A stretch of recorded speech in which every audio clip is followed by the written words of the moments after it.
শুভ সকাল বন্ধুরা, আশা করি যে যেখানে আছো ভালো আছো, সুস্থ আছো।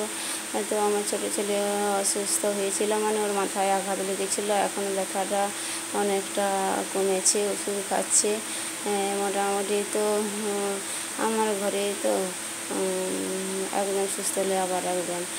তো ওকে তো আমি গাড়িতে করে নিয়ে যাচ্ছিলাম, টোটো গাড়িতে করে। রাস্তাটা তো খারাপ ছিল, তো খুব আমার কোমরে হঠাৎ উঁচু নিচুতে লেগে গিয়েছিলো, তো বুঝতে পারিনি। তো সেই কোমরের ব্যথা রাত থেকে খুব বেড়ে খুব যন্ত্রণা শুরু হয়েছে। তো তাও আমি সকালে উঠে স্নান টান করে ঠাকুর পুজো দিতে শুরু করছিলাম।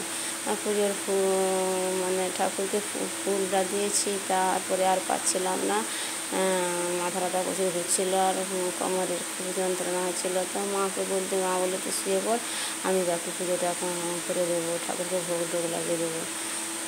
তো এই যে মা ঠাকুরকে ভোগ টোগ লাগিয়ে দিচ্ছে, তো এসে আমি শুয়ে পড়ছিলাম। আর সকালে জলখাবার করা হয়নি, শঙ্কু কচিনে।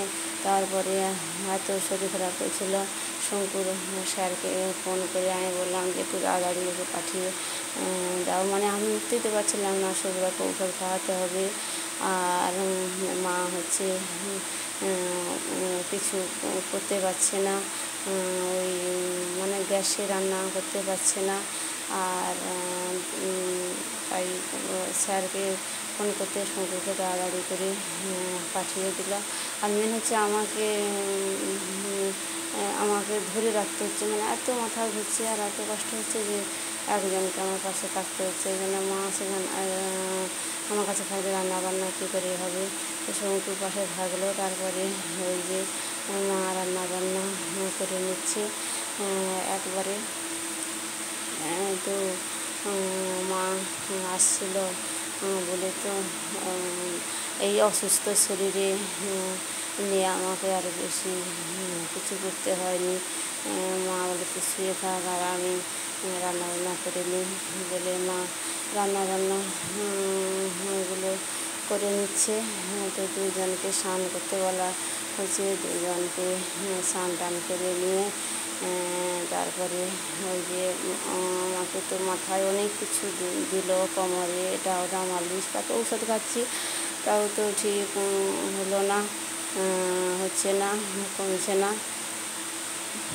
তারপরে মা ভোগ টোগ ঠাকুরকে ধরিয়ে দিয়ে এসে আমাকে বলছে যে আস্তে আস্তে করে উঠে এসে খেয়ে নে।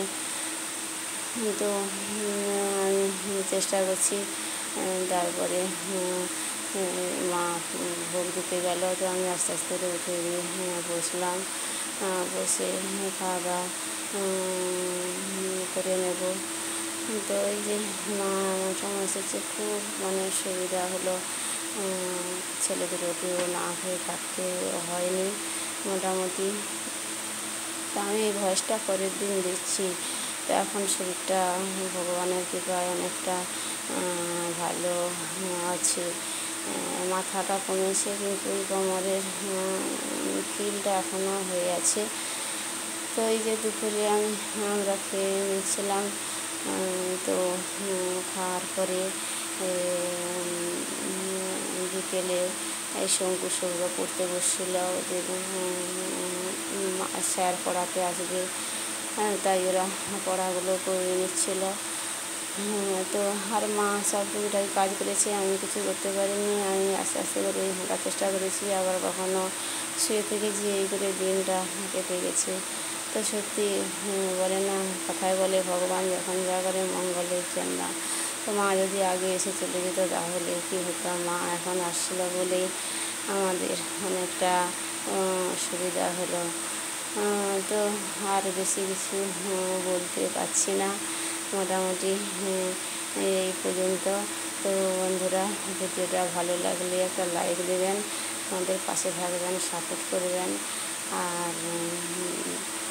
আর আপনারা সবাই এই গরমের মধ্যে সুস্থ থাকবেন। তো মা ওই যে আমসগুলো রেখে দিয়েছিলো, গুছিয়ে নিয়ে